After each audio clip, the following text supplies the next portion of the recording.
안녕하세요. 반갑습니다. 이금수입니다. 자, 우리 이승만 그리고 이제 박정희 정부 왔는데 박정희 정부 아직 좀 남아있는 거 있죠. 교재 294페이지 유신체제 박정희 정부의 이제 마지막 세 번째 단계입니다. 살펴보도록 할게요. 자, 박정희 정부를 살펴볼 때는 처음 2년 동안 군정했던 그 시기 질문하겠습니다. 이때 군정을 이끌었던 최고의 조직이 뭡니까? 국가재건 최고회의입니다. 국가재건 최고회의. 워낙 시험에 좀 잘 나옵니다.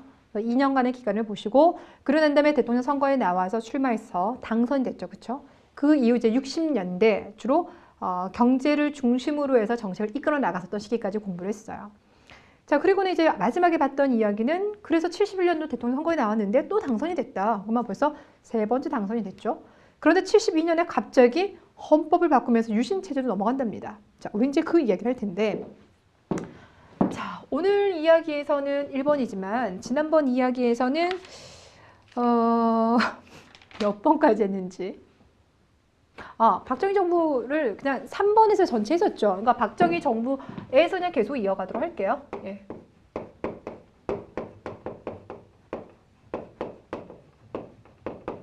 자, 그 중에서 마지막 세 번째 버전 1972년부터 박정희 대통령이 피살되는 게요. 79년이거든요. 현대사 같은 경우는 이제 접근하실 때 물론 이제 연도가 중요하긴 하지만 모든 연도를 다 파악하는 건 아니고 주로 대통령 선거했던 그 시점을 기준으로 끊어가시면서 계산하시면 좀 편하긴 해요. 그런데 72년 같은 경우는요. 워낙 중요하기 때문에 72, 이 숫자는 기억해 두시기 바랍니다. 72, 우리 현대 정치사에서 뭔가 큰 어떤 격변의 시기, 정치체제에서 큰 변화가 나타난 시기가 되겠죠.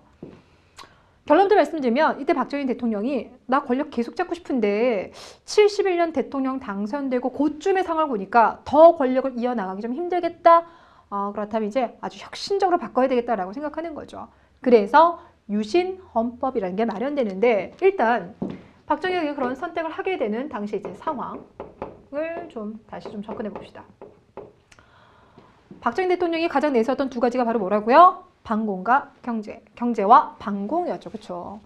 그래서 그것이 있어 왔기 때문에 삼선까지 당선이 됐는데 실제로는 60년대 물론 막 호황을 겪어왔어요. 그런데 이제 60년대 후반으로 가면서 거기 살짝 위기가 닥쳐오기 시작합니다.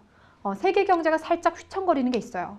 뭐 아시다시피 자본주의는 기본적으로 쭉 가는 게 아니라 호경기, 불경기, 호경기, 불경기 계속 주기적으로 나타나죠. 그렇죠? 근데 그 불경기가 얼마나 많이 떨어지냐 얼마나 오랫동안 지속되냐 그 차이가 있을 뿐이지 기본적으로 올라갔다 내려갔다 계속 가고 있는 상황입니다. 그래서 이제 1960년대 말 세계 경제가 좀 어려웠던 부분도 있고요. 또 우리가 60년대 수출을 할 때요. 가진 거는 뭐밖에 없다. 부지런한 이 손, 그렇죠? 노동력밖에 없더라. 이를 바탕으로 해서 이제 제품을 쏟아져서 생산을 해놨는데 문제는 그러다 보니까 많은 노동자들이 있잖아요. 그렇죠? 근데 이 노동자들의 생활이 너무나 열악했다는 문제가 있습니다. 어떻게 열악했는지에 대해서 나중에 우리가 경제 파트에서 설명을 좀 드리겠지만 일단 한 달 30일 중에서요 휴가로 갈 수 있는 날이 하루 이틀 이 정도밖에 안 될 정도로 너무나 고된 노동에 시달리고 있었는데 거기에 대한 또 누적된 불만들이 표출이 되는 거예요. 자, 한마디로 말하면 박정희 정부가 내세웠었던 경제가 조금 흔들렸다라는 거죠. 되셨어요? 그러니까 수출에도 좀 타격이 일어나기도 하고 또 고통받고 있는 노동자들이 저항하는데 그 대표적인 사건이 1970년 있었던 전태일 분신 사건이 되겠습니다. 전태일이라고 하면요. 청계천에서 있었던 재단사입니다. 그가 스스로에게 이제 몸에 불을 붙였죠. 그리고 마지막 죽어가는 순간에도 뭐라고 얘기했냐면 근로기준법을 준수하라 이렇게 얘기합니다.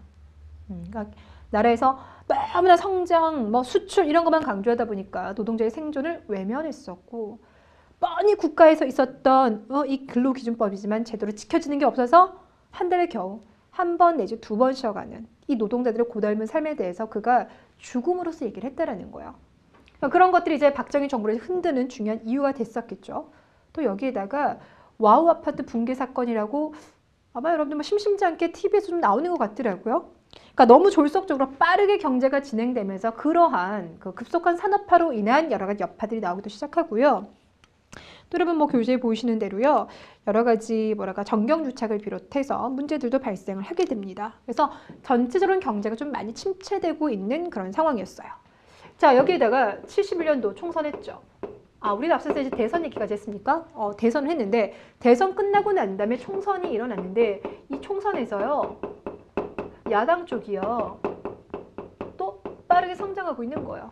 그러니까 야당이 표를 많이 얻었다는 것은 국민들이 그만큼 박정희 정부의 정책에 대해 좀 지쳐하고 있다라는 이야기가 되겠죠. 그러니까 내부적으로 경제가 휘청거리면서 좀 그의 지지급변이 어려워지는데 외부적으로 또 어떤 흐름이 돌았냐면 여러분 전 세계적으로요 2차 대전 끝나고 난 다음에 세계 질서는 미국과 소련, 민주주의와 공산주의 양대 강국 체제였죠. 우리가 이런 걸 이제 냉전이라고 합니다. 그런데 그 냉전 체제도요 서서히 약해져요. 기본적으로 미국은요 1960년대부터요 그렇게 엄청나게 많은 자본을 투자를 하고 많은 군인을 보내서 치러났던 그 베트남 전쟁에서요 꺾입니다. 그 세계의 경제를 좌우했었던 미국의 콧대가 확 꺾이기 시작하면서 또 다른 나라들이 뭐 미국 별거 아니네 뭐 이렇게도 됐을 것 같고요. 또 공산주의 한 축이었던 중국이 왜 공산주의 항상 소련이 주도해야 돼? 우리 중국은 우리 스타일대로 갈 거야. 라면서 독자 노선을 선언합니다. 그래서 이제 세계에서 미소를 중심으로 했던 이 양강 구도가 약간 흔들리기 시작해요. 자, 우리는 그런 걸 바로 뭐라고 하냐면 냉전 체제 완화라고 합니다. 자, 이 냉전 체제가 완화됐다는 걸 알 수 있는 아주 상징적인 사건이 하나가 있는데요. 바로 뭐냐면 닉슨, 미국 대통령 닉슨이요. 앞으로 미국의 외교 정책은 이 방향으로 갈 거야. 발표한 닉슨 독트린입니다. 독트린 벌써 2개 배웠죠? 앞서서 배웠던 건 트루먼 독트린, 여기서는 닉슨 독트린. 트루먼 독트린은 미국은 전 세계 민주주의를 위협하는 공산주의 가만히 안 둘 거야 이런 거였다면 닉슨 독트린은 앞으로는 우리 좀 유연하게 대처할게.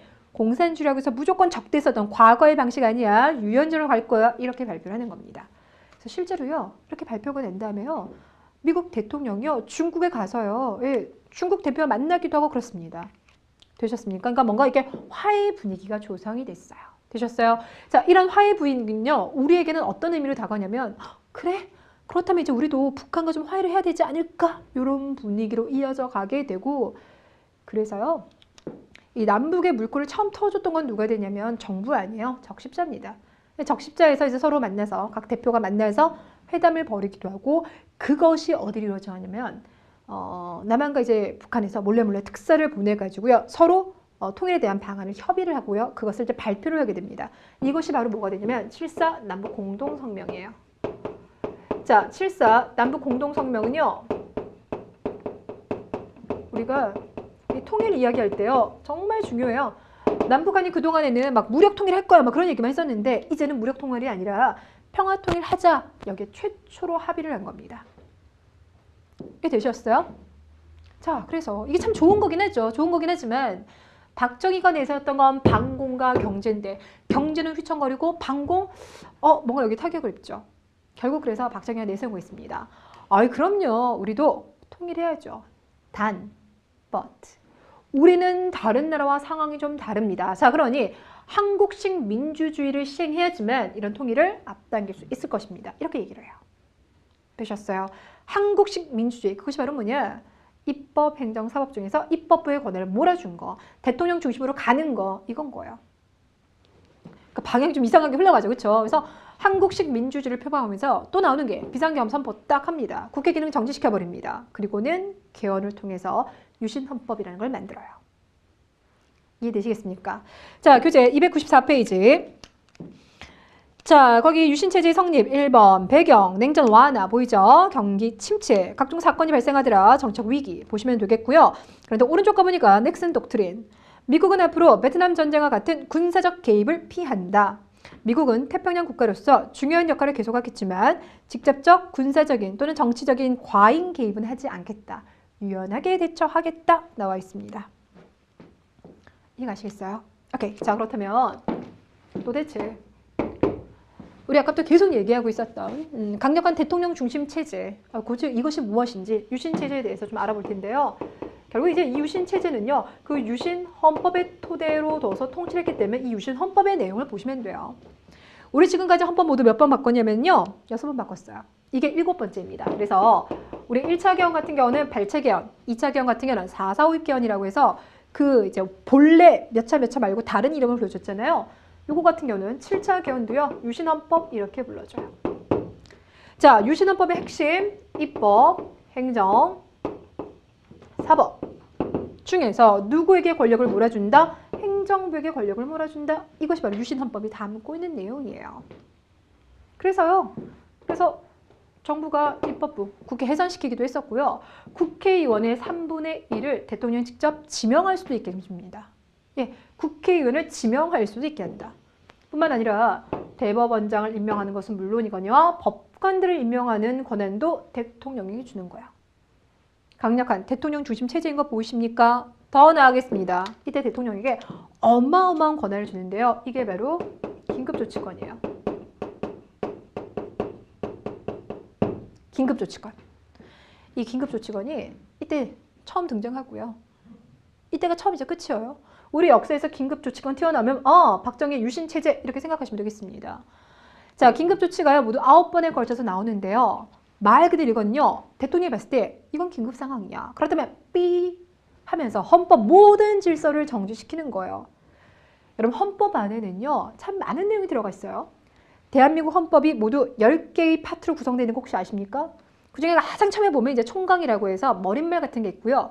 그 다음에 들어가 있는 내용이 국민의 기본권이에요. 대한민국 정부 조직을 어떻게 운영하겠다, 입법부를 어떻게 구성하겠다 아니요. 가장 처음에 들어가 있는 게 국민의 기본권. 자, 그만큼 헌법은요. 가장 우선시 두고 있는 게 국민의 기본권이에요. 정부요. 함부로 국민의 기본권을 침해하지 마. 이걸 깔고 있는데 긴급조치권 대통령이 필요하다고 생각하면 언제든지 긴급조치권을 발동하고 여기서는 국민의 기본권까지도 제한할 수 있다고 나와 있습니다. 뭔지 아시겠죠?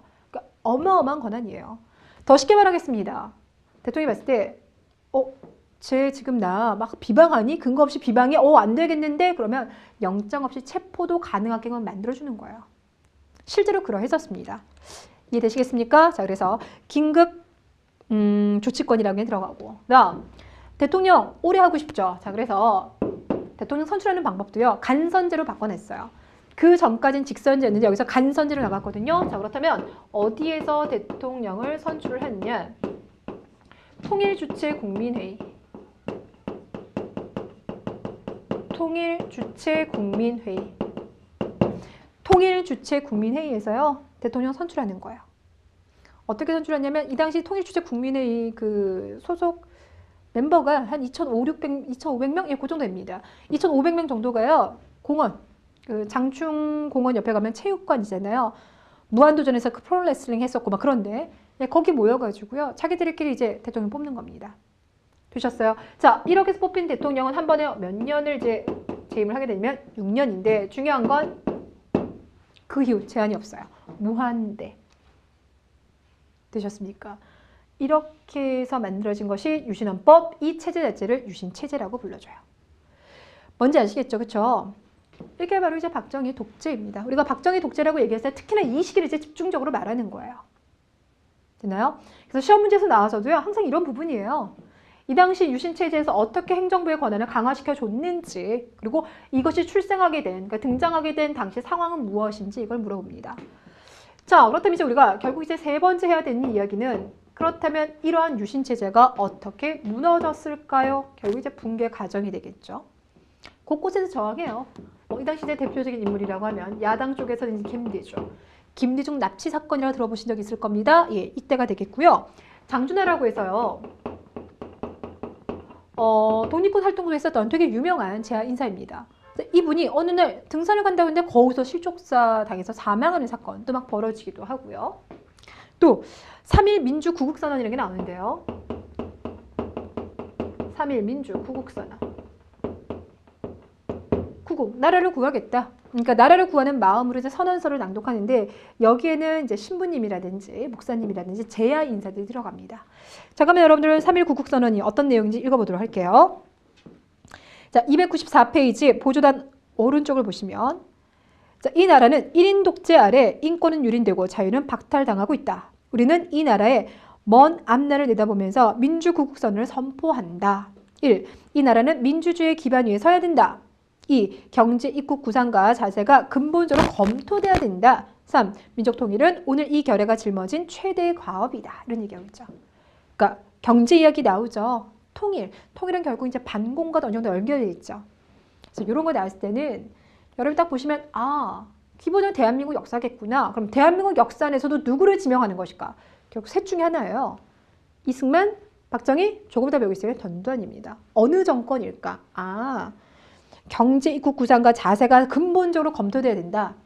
그동안에 막 저임금에 바탕을 한 노동자를 희생하는 그런 거 아니고 새롭게 이제 구성하자 이런 얘기 나왔으니까 3.1 구국선언 나오면 이거는 박정희 유신 체제에 저항하는 것이다. 이렇게 이해하시면 되는 겁니다. 되셨어요? 자, 이거 말고도 뭐 인혁당 사건 이런 것들이 일어났는데 자, 그러다가 이제 본격 이제 붕괴가 된 직접적인 원인은 뭐냐? 구국선언은 여기다 붙여주시고요. 자, 이거는 뭐냐? YH 무역사건에서부터 출발합니다. YH 무역사건. 이게 여러분들 회사 이름이에요. 이 회사가 뭘 만들고 있었냐면요. 가발을 만들고 있는 회사입니다. 우리나라가 예전에 가발 참 잘 만들었어요. 그리고 지금도 세계적으로 가발 잘 만드는 나라거든요. 근데 이 회사의 여공들이 파업을 합니다. 이유가 뭐냐? 열심히 이제 일을 했어요. 근데 사장이 오늘 말하는 거예요. 요즘에 회사가 좀 어렵다. 그러니 너희들이 월급 몇 달 좀 안 받고 일해줄 수 있겠니? 그럼 나중에 잘 돼서 우리가 돈 줄 거야 이렇게 얘기해요. 여공들이 사장님이 그렇게 어려우시다라면 예 알겠습니다. 우리가 뭐 그렇게 하겠습니다. 라고 했는데 문제는 그 사이에요. 사장이 회사를 팔아먹고 가버렸어요. 그럼 당연히 여공들은 이게 뭐 저항하겠죠. 그렇죠? 그러니까 이렇게 이제 여공들이 막 시위를 하다 보니까 어떻게 하냐면 경찰이 동원이 돼서 그들을 진압하는 겁니다. 그래서 이제 여공들이 어디로 갔냐면요. 신민당사를 갔어요. 당시 야당이 이제 신민당사인데 그때 야당 총재가 누구냐면 김영삼이었거든요. 그래서 막 시위를 하는데 거기 이제 경찰이 막 투입이 된 거예요. 그래서 여공들이 어디로 갔냐면 이제 일부는 막 옥상으로 이제 경찰들이 들어오니까 막 피신하러 올라갔죠. 근데 그 과정 속에서 김경숙이라고 하는 여공이 있는데 5층이었어요. 그 옥상에서 떨어졌습니다. 그리고 죽었어요. 이것이 바로 YH 무역 사건이 되겠습니다. 되셨습니까? 강경 진압을 한 거죠. 또 여기에다가 당시 신민당 총재가 누구라고요? 김영삼. 국회의원이잖아요. 근데 국회의원직 박탈해버린 거예요. 제명시켜버렸습니다. 그러니까 이런 사건 때문에. 자, 그러자 문제는 김영삼 같은 경우는 이제 부산, 고향은 거제도 쪽이거든요. 그러다 보니까 이 경남 지방에서 근거지를 두고 있잖아요. 그래서 이 부산과 마산 일대에서 여기에 반발하는 대규모 시위 운동이 일어났는데 이걸 바로 이제 부마 항쟁이라고 불러줍니다. 자, 그리고 이 부마 항쟁을 진압하는 과정 속에서 자, 어떻게 이제 강경하게 할 것인가 막 이런 논란이 빚어졌게 됐죠. 그리고 이 과정 속에서 결국 당시 이제 중앙정보부를 이끌었었던 김재규가 10월 26일 박정희 전 대통령을 사석에서 피살을 하게 됩니다. 되셨어요? 이것이 바로 12.6 사태. 이 12.6 사태로 인해서 결국 박정희 정부는 무너지게 되는 거예요. 이게 모두 다 79년의 상황이에요. 됐습니까? 오케이. 자, 이렇게 해서 결국 이제 박정희 유신 체제는 무너지게 되었다. 자, 그렇다면 이제 그 이후 대한민국 현대사는 어떻게 전개됩니까? 일단 갑자기 대통령이 서거를 하게 됐으니까 그 다음에 권력을 이제 급하게 누가 이어받았냐면 이제 최규하 대통령이 이어받게 됩니다. 그런데 최규하 대통령의 권력을 이어받은 지 2달도 안 돼가지고요. 다시 군인들이 나타나죠. 그래서 이때의 군인은 이전의 군인들과 구분을 짓기 위해서 뭐라고 하냐면 신군부 이렇게 불러줘요. 신군부. 뉴페이스인 거잖아요. 자, 그래서 신군부가 등장하는데 그 신군부의 중심이 바로 누굴까요? 전두환, 노태우. 단, 이때는 이제 먼저 전두환이 전면에 먼저 서 있었죠? 전두환 정부에 대해서 배워보도록 하겠습니다. 자, 그럼 아까 박정희 정부는 3번이었나요? 아, 사람이 왜 이러죠?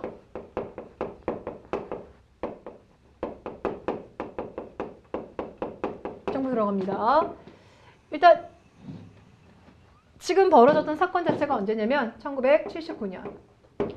박정희 대통령이 피살되던 사건을 12.6 사태라고 불러주죠. 그리고 2달 안 가서 신군부가 군대를 동원해서 권력 장악한다라고 했죠. 이게 그해 12월 12일이에요. 그래서 이걸 바로 이제 12.12 사태 되셨습니까? 근데 그렇다고 해서 당장 또 대통령이 된 것은 아니고요. 일단 당시 이제 최규하 대통령을 뭐 명목상에 불과하긴 하지만 앞에다 두고 권력 장악을 위해서 단계별로 밟아가는데 자, 그 상황을 일단 80년대로 가보도록 할게요. 자, 근데 여러분들 이건 이제 군부의 입장이 되는 거고요. 국민의 입장에서 한번 바라봐 주세요. 지금 신군부가 12.12 사태로 이제 권력을 잡았는데 국민들은 18년 동안 독재 정치를 당한 게 있잖아요. 그렇죠? 그렇기 때문에 12.6 사태가 벌어지고 난 다음부터 뭘 요구했냐면 민주화를 요구하는 거예요. 민주화 요구 다른 거 없습니다. 일단 첫 번째 유신헌법 없애라. 그게 가장 중요한 거예요. 되셨어요? 그리고 또 하나는 지금 신군부가 비상계엄령 또 발동시켰거든요. 그거 철회해라. 그래서 시민들이 막 시위를 일으켰습니다. 되셨어요? 그러니까 다양한 국민적 요구가 폭발적으로 나타났는데 이 시기부터 5.18 민주화 운동까지 일어났던 그런 다양한 국민들의 요구를 바로 뭐라고 하냐면 서울의 봄 이렇게 불러줘요. 서울의 봄. 민주화 운동이 일어나는 거죠. 자, 그러면 이 민주화 운동에 대해서 군부가 어떻게 했을 것 같아요? 당연히 용인하지 않습니다. 그래서 또 계엄령 선포해요.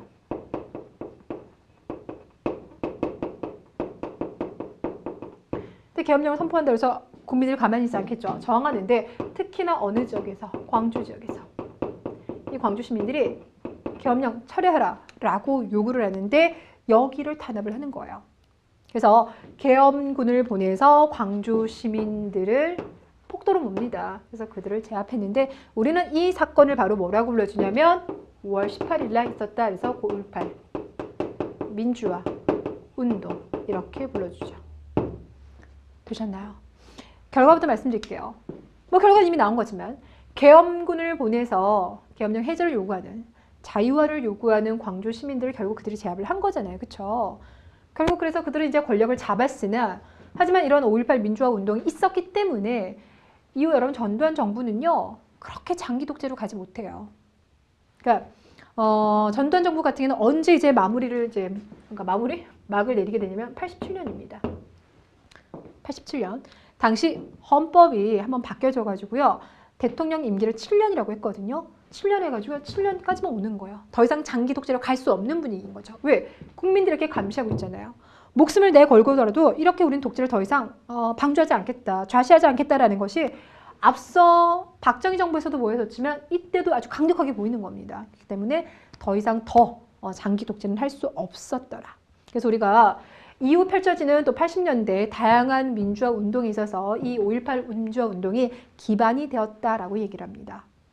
그런데 여러분 여기다가 잠깐만 하나 더 추가할 게 있어요. 교재에 보시면은요 반미 운동이 시작되는 계기가 되었다라는 부분이 있습니다. 그 광주 시민군의 궐기문 바로 위에요. 아니 지금 5.18 민주운동은 광주 시민과 계엄군 사이에 벌어지는 건데 미국은 또 왜요? 이렇게 지금 전두환 신군부가 12.12 사태 일으키고요. 5.18 민주화 운동 일으키고 이런 과정 속에서 분명히 미국이 다 정보를 파악하고 있었을 텐데 딱히 거기에 대해서 제지를 안 하는 거예요. 그러니까 막 해라 이건 아니었지만 방조를 한 거죠. 그죠? 그러니까 은근히 그냥 알았어. 그 정부 수립 인정할게 이런 분위기였기 때문에 특히 학생들 중심으로 해서 미국이 뭐야? 우리 군부를 내세워가지고 독재하는 거 방조하겠다는 거야. 그러다 보니까 80년대 저항운동 같은 경우는 특히나 반미, 미국을 저항하는 그런 운동이 많이 일어났고 그래서 미 대사관에 그렇게 많은 이제 그 화염병들 있잖아요. 그런 거 이제 많이 던졌었습니다. 되셨습니까? 자, 그렇다면 5.18 민주화 운동 진압하고 난 다음에 신군부는요 어떤 식으로 권력 잡냐? 295페이지 국가보위 비상대책위원회라고 했죠. 그거 줄여서 뭐라고 하냐면 국보위라고 합니다. 자, 국보위를 통해서요 권력을 잡았어요. 우리 앞서서 박정희 정부 같은 경우는 국가재건 최고회의가 있었죠? 네, 여기는 이제 국보위입니다. 명칭 일단 구분해 주시고요. 자, 그래서 권력을 잡기 위해서 국보위가 뭘 했냐면 언론 통폐합을 합니다. 뭐 동아, 방송 이런 거 있었는데 그런 거 통폐합 피워버리고요. 또 하나는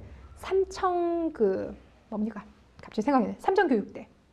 그러니까 거리는 뭐 거리라든지 불황자라든지 아니면 건달들 있잖아요. 그런 사람 잡아가지고 그런 이제 거리 질서를 안정시키겠다라고 해서 그런 사람 잡아가서 이제 뭐 정신교육을 시켰었죠.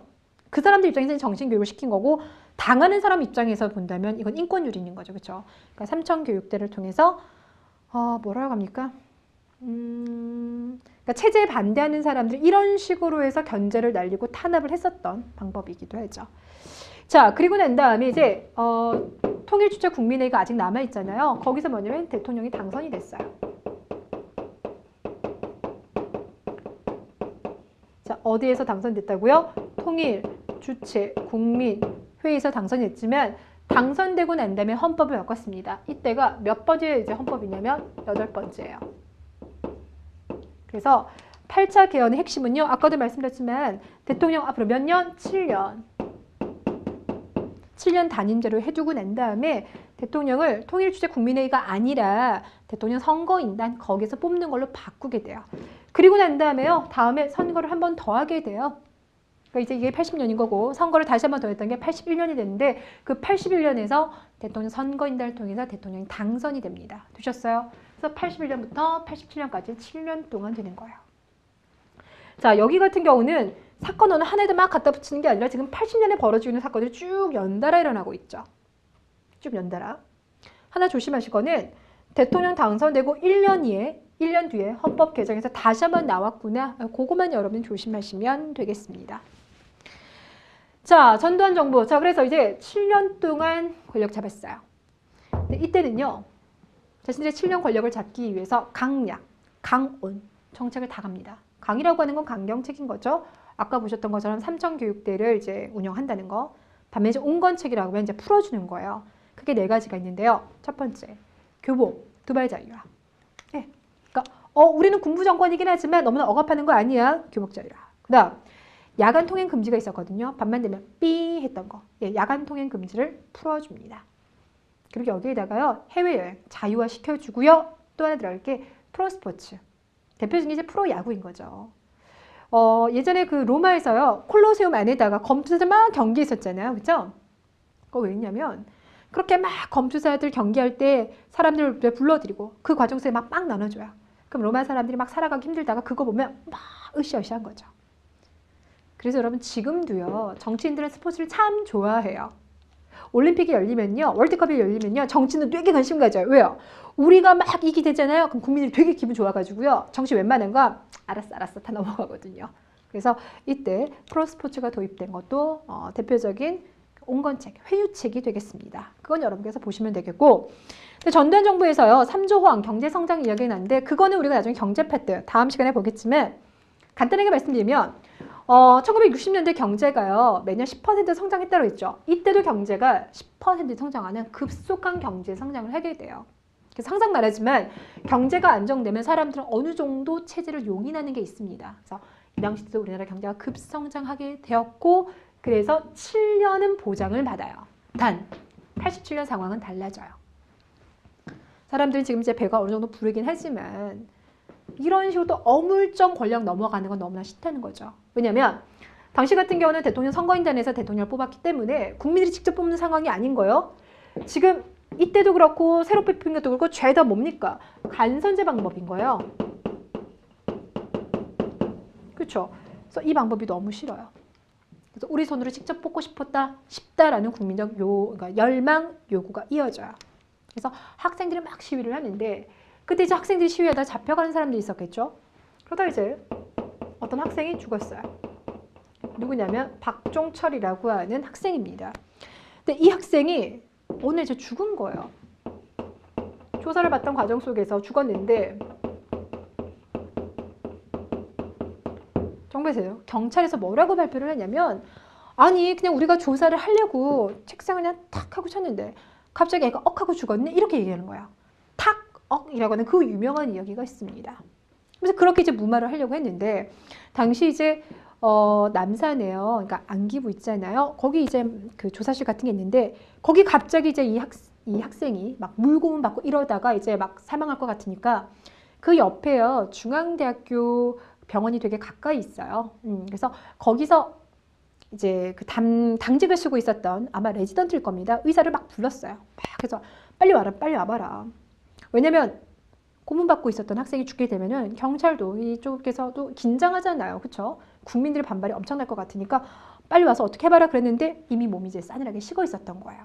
근데 이제 경찰에서는 이제 자꾸 그걸 덮으려고 하는 거죠. 아니야, 탁 쳤더니 억하고 죽었어 이렇게 넘어가려고 하는데 그런데 대단한 게요. 그때 가셨던 그 의사 있잖아요. 그 의사가 아니야 라고 발표를 했어요. 몸을 봤더니 그런 고문의 흔적도 있었고 그러니까 이런 건 단순 사망이 아니다라고 하는 걸 이제 그 사람이 언론에 밝혔습니다. 네, 참고로 말하면 그분요 지금도 의사생활 하고 계시는데요. 그렇게 연세 많으신 분 아니에요. 그때가 젊었었기 때문에 지금 그분 연세가 이제 한 50대 초반 요 정도 되신 것 같아요. 저기 서울의 상도동인가 동작동인가 하여튼 그쪽에서 의원 그러니까 병원 동네 병원 개설해서 하시는 분이 계시는데 아무튼 이제 그분이 얘기를 하시는 거죠. 자, 그러면서 이제 고문으로 사망했다는 게 알려지니까 사람들의 그 이제 분노가 더 폭발적으로 올라가겠죠. 그러면 사람들이 뭐라고 하냐면 빨리 헌법을 바꿔서 평화적으로 정권 넘길 수 있도록 대통령 직선제 해라 막 요구를 합니다. 그런데 정부가 말합니다. 싫은데? 라고 말을 했어요. 그 사건이 바로 뭐냐면 4.13 호원 조치예요. 자, 개헌이라고 하는 건 헌법을 바꾸는 거죠. 호헌이라고 하는 건 헌법을 수호하겠다. 우리 헌법 안 바꿀 건데 여전히 간선제 할 건데 이걸 고수합니다. 되셨어요? 그 당연히 또 시민들이 이건 문 풀져먹는 소리냐 막 또 시위를 했겠죠. 그래서 87년 특히 이제 6월을 중심으로 막 시위를 하는데 이 과정 속에서 이번에는 이한열이라고 하는 또 대학생이 사망하는 사건이 벌어졌는데요. 이 학생이 사망할 때 그 쓰러져가는 그 모습 있잖아요. 친구가 그 쓰러져가는 친구를 막 부축해 나가는 그 모습 그게 사진에 포착이 된 거예요. 그러니까 당연히 사람들은 더 들끓는 시위를 하게 되겠죠. 이때 시위는요. 소위 말하는 넥타이 부대 화이트 칼라 셔츠들 있잖아요. 그렇죠? 이 화이트 칼라 셔츠는 뭘까? 화이트 칼라. 그러니까 사무직들 있잖아요. 그 사무직들까지 동참을 합니다. 그러니까 당시에 보면 서울역 그 일대 정말 쫙 다 깔려 있었어요. 그 많은 시민들 그 직장인들이 다 쏟아져 나와가지고 빨리 헌법을 바꾸고 민주적으로 정부를 이양하겠다고 약속해라 막 시위를 한 거예요. 자, 그러자 정부도 결국 손을 들게 되는데요. 그러면서 나오는 것이 바로 뭐가 있냐면 이게 6월 29일이거든요. 자, 6.29 민주화 선언을 하게 됩니다. 되셨습니까? 자, 6.29 민주화 선언에서 여러분들은요, 확실하게 두 가지를 챙겨 두셔야 됩니다. 일단 첫 번째, 이 6.29 민주화 선언을 누가 발표했느냐? 전두환 대통령이 아니에요, 여러분들. 당시 전두환 대통령 다음에 권력을 넘겨받기로 이미 좀 약속이 돼 있는 그들 간의 권력 관계가 다 정리가 돼 있는 사람이 누구였냐면 노태우였어요. 그래서 말합니다. 내가 노태우인데 내가 약속하겠다. 라면서 발표하는 것이 민주화 선언인 거고요. 그 핵심 내용은 간선제를 통해서 우리들끼리 권력 넘겨받는 게 아니라 평화적으로 권력 넘길 수 있도록 다음 정권 넘길 수 있도록 하겠다. 그러기 위해서 대통령을 뭘로 하겠다? 간선제에서 직선제로 바꾸겠다는 약속을 해요. 이것이 바로 이제 6월 29일 민주화 선언이 되겠고요. 실제로 그러하여서 헌법이 바뀌었습니다. 그래서 오늘날 우리 대통령 직접 뽑죠. 한번 뽑히면 몇 년입니까? 5년입니다. 그것이 바로 이때 정비가 됐어요. 그리고 이것이 지금까지 있는 마지막 헌법 개정인 겁니다. 9차 개헌이에요. 되셨습니까? 오케이. 자, 그래서요. 전두환 정부 같은 경우는 등장한 과정이요. 그리고 이 전두환 정부의 마지막 87년의 상황 있죠. 쭉쭉쭉쭉 흐름 와주시면 되겠는데 당연히 이제 사료로 나오게 된다면 4.13 호원 조치랑 6.29 민주화 선언이 나옵니다. 자, 그러면 여러분들 가볼까요? 교재 296페이지 가겠습니다. 자, 296페이지 가시면 가장 아래쪽에 6.29 민주화 선언, 이건 정말 꼭 기억하셔야 돼요. 여야 합의하에 조속히 대통령 직선제 개헌을 하고 새 헌법에 의한 대통령 선거를 통해서 1988년 2월 평화적으로 정부를 넘기겠다. 자, 최대한 공명정대한 선거관리가 이루어져야 된다. 극소수를 제외한 모든 시국 관련 사범들을 석방한다.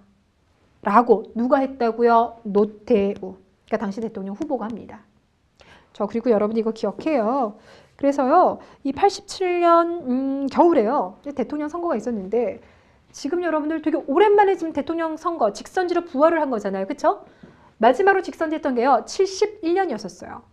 그게 언제입니까? 87년이니까요. 16년, 17년 이 정도 됐죠. 사람들이 오랜만에 하다 보니까요. 그때는요. 올림픽, 월드컵 아니요. 제일 인기 있었어요. 저 그때 몇 학년인지 정확히 기억은 안 나는데요. 하물며 학교 수업에서도요. 선생님 수업 안 하셨어요. 요즘처럼 막 기계로 개표하는 게 아니라 사람들이 다 일일이 수작업으로 개표를 했기 때문에 개표 과정이 하루 이상 걸렸거든요. 학교를 갔는데요. 정말 집에서도 하루 종일 텔레비전 보고 왔지만 학교도 가니까 선생님이 그냥 TV를 자꾸 켜주세요. 그래서 그냥 계속 봤고요. 어린 나이도 부모님한테 주워 들은 게 있어가지고 마음속으로 누구 이겨라 이랬었습니다. 좋습니까? 오케이. 자, 여러분들 아마 문제 푸실 때요. 그 임기 있잖아요. 대통령 임기가 되게 많이 헷갈릴 것 같습니다. 보조던 가서 한 번만 확인하고 넘어가도록 할게요. 자, 박정희 정부가 72년도부터는 대통령 어떻게 뽑았어요? 간접선거, 통일주체 국민회의에서 뽑았고요. 이때 한 번 뽑히면 6년, 그리고 무제한 가능했었고요. 반면에 이제 전두환 정부 같은 경우는 대통령 선거인단에서 뽑는 것으로 헌법 개정했죠.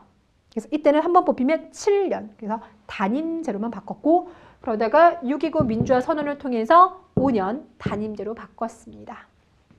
되나요? 자, 여러분들 이 대통령 몇 년 하는지 이런 거 되게 많이 헷갈리실 거예요. 그래서 오른쪽에 가보시면 마지막으로 대한민국의 헌법 개정이라고 해서 표 집어넣고요. 주요 내용들 넣어놨죠, 그쵸? 그거 다시 한번 여러분께서 확인해 주시면 되겠습니다. 자, 그럼 이제 남아있는 게 뭐가 있냐면요. 우리 그 이후에 이제 정부들에 대해서 볼 텐데요. 그건 여러분들 교재만 읽으면서 제가 주요 내용들 짚어드리도록 할게요. 자, 먼저 노태우 정부 들어가겠습니다. 자, 노태우 정부 같은 경우는요. 여소야대. 그러니까 쉽게 말하면 여당이 지금 총선에서 많이 당선을 못 시킨 거예요. 반면에 야당이 많습니다. 그러니까 야당들은 어떻게 할까요? 이제 민주화가 많이 진전되고 있는 상황이었기 때문에 여당 압박 들어가겠죠. 그것이 바로 뭐냐? 50 비리 청문회가 됩니다. 50 비리 청문회가 개최됐고요. 그 다음 서울 올림픽이 개최가 된 것. 이제 북방 외교. 이거 좀 주목하셔야 되는데요. 냉전 이야기 계속해왔죠. 냉전. 우리가 냉전이라고 하는 단어를 쓰지 않고 냉전 이야기를 했는데 냉전이라고 하는 건 미소를 중심으로 해서 이념 갈등이에요. 민주주의와 사회주의 안에 있는 이제 이념 갈등이 됐는데 이 냉전 체제가 1950년대 되게 강했었고요. 60년대 말에 가면서 서서히 약화되죠. 그 과정 속에서 보였던 것이 이제 뭐 닉슨 독트린 이런 게 보였다가 이 냉전 체제가요 붕괴되었던 게 언제냐? 이게 언제냐면 80년대 말이에요.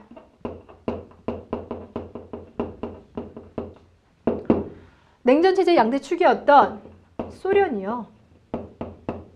경제가 엄청나게 무너졌잖아요. 그래서 소련의 당시 최고 서기장이 고르바초프였었는데 고르바초프가 안 되겠다. 이러다가는 경제가 무너질 것 같으니까 개혁을 조금 시도해볼까? 라면서 소련의 문을 살짝 개방을 했는데 문제는 살짝 개방한 것이 쫙 다 열려버린 거죠. 그래서 소련이 급속도로 무너지기 시작했고 소련이 붕괴되면서 이것이 다른 동유럽을 비롯한 공산주의 국가들에게 영향을 주게 됩니다. 되셨어요? 이것이 80년대 말의 상황이 되겠는데요. 자, 그러니 우리는 그 전까지만 하더라도 뭐 동유럽에 있는 공산주의 국가들 어떻게 그들이 우리는 정말 어렸을 때는 그들은 사람 안 사는 줄 알았거든요. 그런데 이제는 분위기가 달라졌기 때문에 북방 외교를 하게 됩니다. 그래서 여러분 아실는지 모르겠는데요. 88년 서울 올림픽 같은 경우는요. 지금까지 있었던 그러니까 그때까지 그러니까 88년까지 있었던 올림픽 중에서는 가장 최대 규모입니다. 왜냐하면 소련이 붕괴되고 난 다음에 이런 국가들과도 우리가 교류하잖아요. 그래서 이런 공산주의 국가에서 참전을 하니까 참고로 서울올림픽 그 전에 있었던 게 84년 미국의 그 LA 올림픽이에요. 미국에서 하다 보니까 공산주의 세력 안 갔거든요. 그러니까 그것만 대비되어도 상당히 규모가 컸어요. 자, 그리고 그 다음에 나와 있는 뭐 남북한 이런 이야기들은 나중에 통일을 가서 이야기할 테니까 잠깐 좀 남겨주시고요. 자, 이번에는 김영삼 정부. 김영삼 정부를 보시니까 문민정부라고 하는 거 보이시죠? 그쵸? 예, 이때부터는 이제 표 같은 게 나와요. 슬로건이 나오는데, 그 전에 있었던 전두환 노태우에 비해서 난 군인 출신 아니야. 이걸 강조하면서 등장한 게 이제 문민정부고, 그래서 이때 지방자치제가 전격적으로 시행됩니다. 지방자치제가 전격적으로. 지방자치는 중앙집권의 반대인 거잖아요. 그죠? 중앙이 가지던 권력들을 지방에 이양하겠다라는 겁니다. 그러니까 군사정권과는 구분되어진 특징 좀 보이시죠? 그리고 역사 바로 세우기 들어가면서 그 전임 대통령들이 다 줄줄이 구속이 됩니다. 반면에 이제 말 쪽으로 가면 이제 외환위기로 인해서 경제가 대단히 어려워졌고요. 자, 김대중 정부 때 같은 경우는 최초의 여야 정권 교체 이야기 꼭 나오죠. 예. 그래서 그 이전까지는 김영삼 같은 경우는 결국 같은 뿌리로 간다면은요. 나중에 노태우 그쪽에서 이제 노태우 쪽에서 있었던 정당이면 뭐 민정당 이런 건데요. 그런 쪽과 다 뿌리를 같이 하고 있었기 때문에 김대중 같은 경우 이제 당선이 됐을 때 뭐 뿌리가 있었던 것도 있고 또 이제 김대중 같은 경우는 당시 야당이었기 때문에 그 야당으로 정권을 넘겨받았던 부분에서 우리나라 최초인 거고요. 자, 그 다음에 이제 노무현 정부 같은 경우는요, 과거사 정리 요거 나오죠. 이 과거사 정리하면서 앞서 얘기했었던 게요, 2003년에 제주 4.3 항쟁에 대해서 정부가 공식적으로 사과했다라고 말씀드렸죠. 바로 그 내용이 여기랑 관련되어 있습니다. 자, 아직까지 우리 그 현대사 문제에서는요, 막 세밀하게 나오는 게 아니니까요. 여기 나와 있는 표의 내용 정도만 여러분들 짚어주시면 되겠습니다. 자, 수고하셨고요. 자, 그럼 이제 남아있는 부분이 경제성장과 남북한 통일 문제가 남아있죠. 다음 시간에 경제성장에서 다시 한번 찾아뵙겠습니다.